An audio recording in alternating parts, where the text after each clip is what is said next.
It's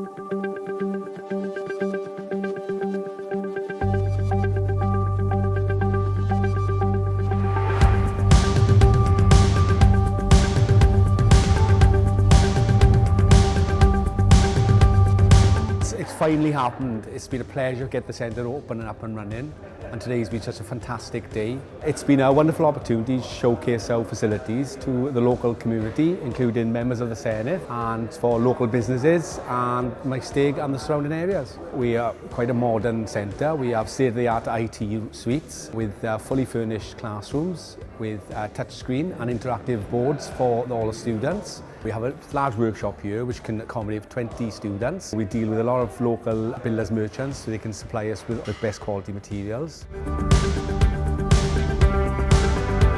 It's an absolute pleasure to be here today at the official opening of Maesteg Construction Centre of Excellence. This is where the tradespeople of the future will be generated. The circular economy will absolutely benefit from it, but most importantly, it's opportunities for young people in an area where those opportunities have been in the past few and far between. Students study us until September now can do the foundation in construction and building services engineering. So the course then consists of working with brick, block and stone along with groundworks as well, where there'll be landscaping and paving. So what we're also going to do as well is run the course alongside the Duke of Edinburgh award scheme so that students can learn some skills for life then. So if you're interested, you can apply online now.